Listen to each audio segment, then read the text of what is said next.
किसी ने क्या खूब कहा है, जिंदगी को खुश रहकर जिया करो, क्योंकि रोज शाम सिर्फ सूरज ही नहीं ढलता, आपकी अनमोल जिंदगी भी ढलती है। नमस्कार दोस्तों, मेरा नाम प्रेम प्रकाश पांडे है।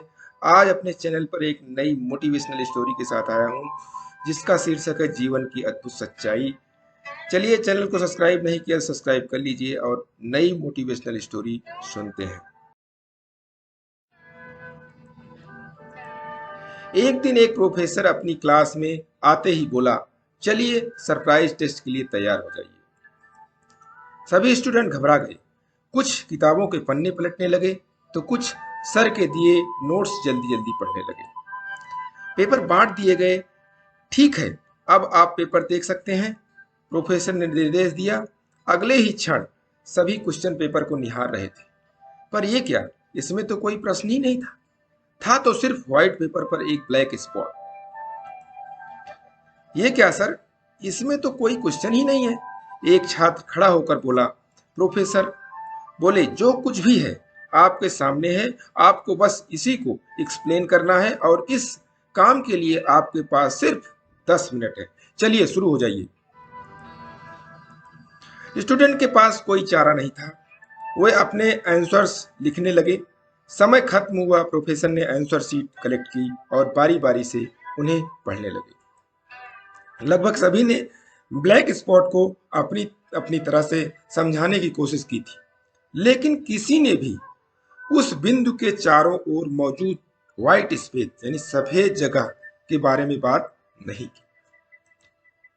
प्रोफेसर गंभीर होते हुए बोले, इस टेस्ट का आपके एकेडमिक्स से कोई लेना देना नहीं है और न ही मैं इसके कोई मार्क्स देने वाला हूं। इस टेस्ट के पीछे मेरा एक ही मकसद है, मैं आपको जीवन का सच बताना चाहता हूं। देखिए,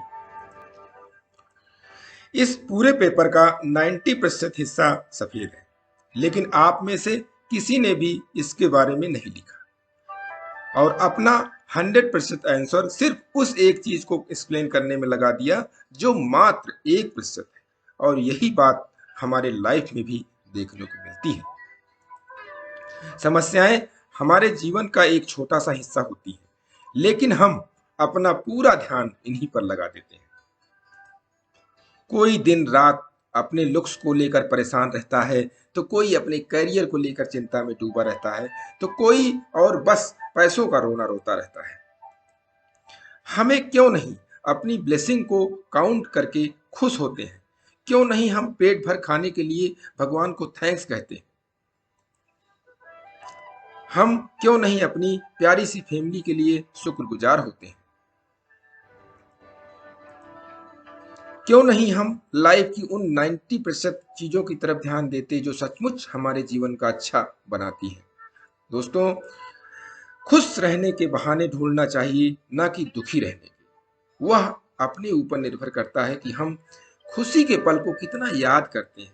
हमारे पास खुश होने के ढेर सारे कारण होते हैं, लेकिन हम उसको ढूंढना नहीं चाहते, क्योंकि हम प्रॉब्लम्स को ज्यादा अहमियत देते हैं। तो चलिए, आज से हम अपनी लाइफ की प्रॉब्लम्स को जरूरत से ज्यादा सीरियसली लेना छोड़ें और जीवन की छोटी छोटी खुशियों को एंजॉय करना सीखें। यही जीवन का सच है। तभी हम जिंदगी को सही मामले में जी पाएंगे। अगली कहानी तक के लिए मैं यही चाहूंगा, छोटों से मिले प्यार और बड़ों से मिले आशीर्वाद, और भगवान के सहारे के साथ यही कहना चाहूंगा, काम तो सभी करते हैं, पर काम करो कुछ ऐसा कि उदाहरण बन जाए। स्टोरी अच्छी लगी तो लाइक कर दीजिए। अभी तक चैनल को सब्सक्राइब नहीं किया, सब्सक्राइब कर लीजिए। अपने इष्ट मित्रों में इस स्टोरी को शेयर कीजिए और प्रेस बेल आइकन नई नई मोटिवेशनल स्टोरी के लिए। धन्यवाद।